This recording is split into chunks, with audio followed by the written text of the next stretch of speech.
Eto na mga chong, magbabakbakan na ang Jordan at ang Gilas Pilipinas. Eto yung masasabi natin na unang team na magiging mahigpit nilang kalaban. Himayin lang natin ang mga notable players ng Jordan na magbibigay ng sakit ng ulo sa ating national team. At ilang key points na pwedeng gawin ng Gilas laban sa Jordan. Dito sa mga players ng Jordan ang kasali dito sa Asian Games: Ronde Hollis Jefferson, Ahmad Al-Duwairi, Sam Bizay, Ahmad Al-Hamshre, Muhammad Hussein, Ahmad Hamouri, at Hamad Abbas. At merong nadagdag sa kanila isang naturalized player din nila na Amerikanong si John Bohannon, isang 6'11" center na naglaro sa NBL New Zealand. At sa Gilas naman ay sina Japet, Junmar, CJ Perez, Scotty na nakapaglaro lang sa nakaraang World Cup. Unahin na natin si Sammy Bizay. Sa dalawang laro ay bumitaw lang naman ito ng 19 na tres at 10 dito ay pumasok. Medyo mataas-taas yan sa 52%. Yung laban nila kontra Thailand ay bumitaw ito ng 13 tres, 8 dito ay pumasok. Halos napabayaan ng mga Thais ito sa tres. Ilang tira niya ay puro uncontested, kundi man ay late closeout. Pwede din itong matake sa pick and roll, lalo na't kung si Jumar ang second defender. Kadalasan kasi pag si Abay ang nasa depensa ay lagi itong nakadrop coverage. Makikita naman natin yan sa dalawang laro ng Gilas. At isa ito sa dapat nilang mabantayan. Sunod natin ang 7-feet center na si Al-Duwairi. Sa mga nakaraang laban nila ay di natin masyadong nakikitaan ng pagposte ito. Kadalasan ang ginagawa lang nito ay mag-set ng screen. At napaka-efficient dito sa pick and roll dahil napakagaling niyang roller. Kaya makikita siguro natin sa laban na to ang madalas ang pick and roll nila ni RHK na medyo deadly nga. At sa rebound naman ay halimaw naman talaga ito. Nag-double digit sa dalawang laro. Kaya magiging challenge ito sa mga big man natin. Dahil napakasipag talaga nitong sumungkit ng bola.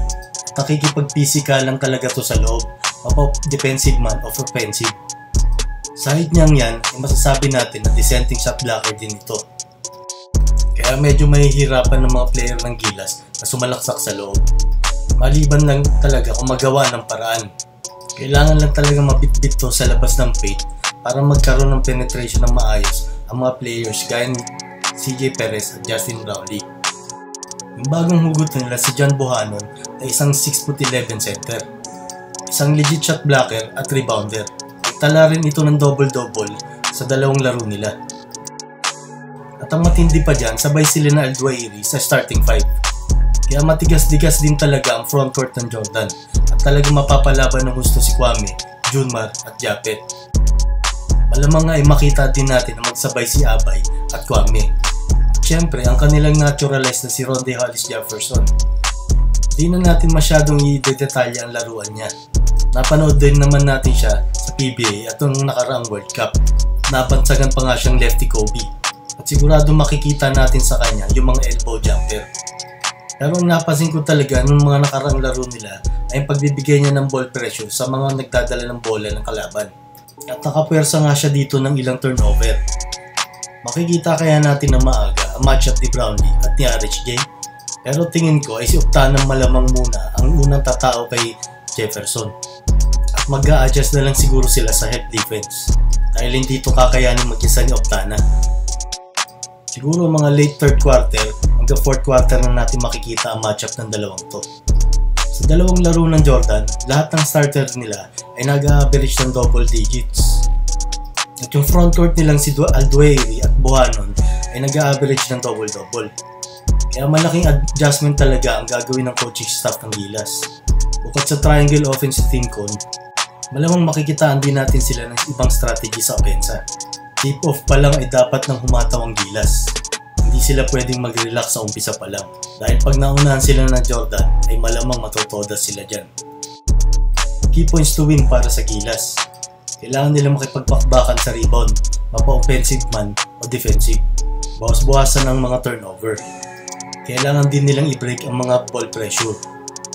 Continuous player movement at ball movement para malito ang mga kalaban. At least 40% ng tres nila ay pumasok. Kailangan wag alatin si Justin Brownlee gaya ng laban nila sa Thailand. Magawa lang nila yung mga yan, talagang may kalalagyan ng Jordan. Abangan natin ang pagharap ng mga to mamayang alas 5:30 ng hapon. Comment lang kayo sa baba mga chong. Hanggang sa susunod na video. Peace.